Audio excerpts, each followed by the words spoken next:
భూత ప్రేత పిండ ప్రధానే. చదువుతున్న తద్దిన మంత్రం ఇది పెళ్లి.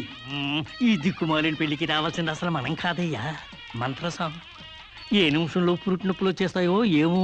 ఈ పెళ్లి క్యాన్సిల్ చేసుకుని బిడ్డ బారసాల రోజున మ్యారేజ్ ఫిక్స్ చేసుకుని బిడ్డతో సాక్షి సంతకం చేయించుకుంటుందో ఏమో. నువ్వు కానీ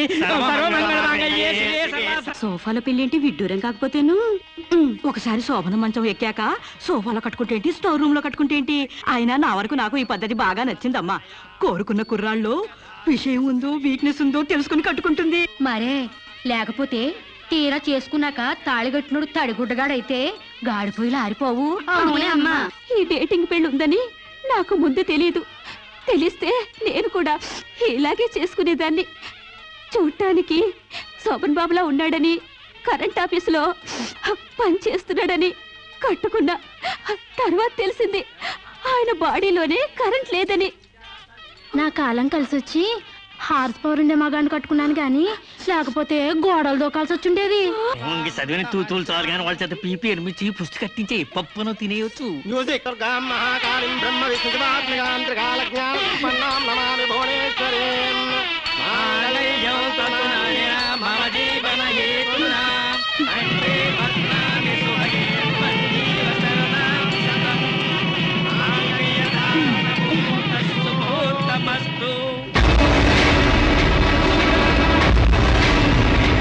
గాడ్రేజ్ బీరోలో భద్రంగా దాచుకో. ఏంటిది? నువ్వు నాకు నచ్చలా, అందుకే తాళిబొట్టు కట్టట్లేదు. ముహూర్తం టైంలో జోకులేంటి?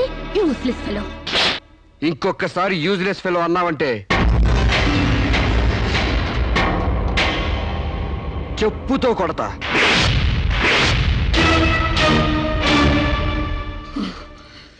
ఏమన్నా? ఏ అర్థం కాలేదా?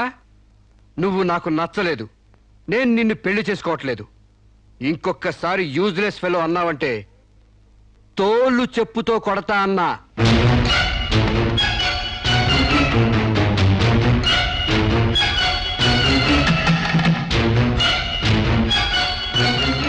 ఆగు బాబా, ఏమైంది?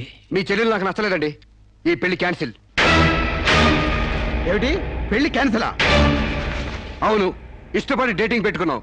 ఆ డేటింగ్ లో నేను పాస్ అయ్యాను, మీ చెల్లెలు ఫెయిల్ అయింది. నా ఫ్యాంట్లో ఉన్నవి వంకర కాళ్ళ మంచి కాళ్ళ, నాకు మగతనం ఉందా లేదా అని ఎక్స్రేలు చేసి మరీ పరీక్ష పెట్టింది. దాంట్లో నేను పాస్ అయ్యాను. నాకు పొద్దున్నే లేచి ఎక్సర్సైజ్ అంటూ ఒంగుళ్ళు దూకుళ్ళు చేసే పెళ్ళాం అక్కర్లేదు. తెల్లారగట్టే తలంటుకుని పొలానికి వెళ్లే పెళ్ళం కావాలి. ఒళ్ళంతా కనిపించేలాగా బొట్టు కింద అరగజో, బొట్టు పైకి అరడుగు పీలికలు వేసుకునే పెళ్ళం అక్కర్లేదు. ఆడదని తెలిసేలా 6 గజాల చీర కట్టుకునే ఆడది కావాలి. అట్టాగే నా కాబోయే భార్య సీతలాగా ఉండాలని కోరుకున్నాను. కానీ పెళ్లికి ముందే లాడ్జింగ్ సర్వీసులా నీ చెల్లెలు నాతో కడుపు చేయించుకుంది. కాబట్టి నీ చెల్లెలు ఫెయిల్ అయింది, అందుకే మీ చెల్లెలు నేను పెళ్లి చేసుకోవట్లేదు. తాళి కట్టకుండా మండపం నుంచి బయటకు వెళ్దామని. నువ్వు నా పంచం మీద అంచు కూడా పీకలేవు. సాంబశివరావు, డేటింగ్ లో పాస్ అయ్యాను ఫెయిల్ అయ్యానని నీ దారి నువ్వు చూసుకుంటే ఈ కడపకు బాధ్యులు ఎవరు? ఇత్తనం నాటితే మొక్క మొలుస్తుందని ముందు మీకు తెలియదా? ఒళ్ళు కొవ్వెక్కి కడుపు చేయించుకోవడం మీ ఆడబడుచు తప్పు గాని నా మగతనం తప్పు కాదు. నన్ను మోసం చేయడానికి నీకు ఎంత ధైర్యం రా?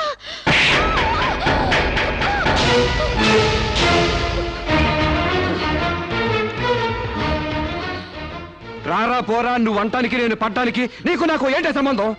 ఉంటే గింటే అక్రమ సంబంధం తప్ప. అగ్రిమెంట్ ప్రకారం మరో 6 నెలల పాటు డేటింగ్ చేయాలి. ఇద్దరు ఒకరికొకరు నచ్చితే పెళ్లి చేసుకోవాలి, లేకపోతే విడిపోవాలి. నేను నీకు నచ్చాను, కడుపు చేయించుకున్నావు. నువ్వు నాకు నచ్చలేదు, విడిపోతున్నావు. ఇందులో నేను చేసిన తప్పేంటి చెప్పండి. ముళ్ళొచ్చి ఆకు మీద పడ్డా, ఆకు వచ్చి ముళ్ళు మీద పడ్డా, ఆకుకే పడుద్ది బొక్క, నాకే ఊడిది తొక్క. నా గోతికి చెమట పడ్డావు తప్ప.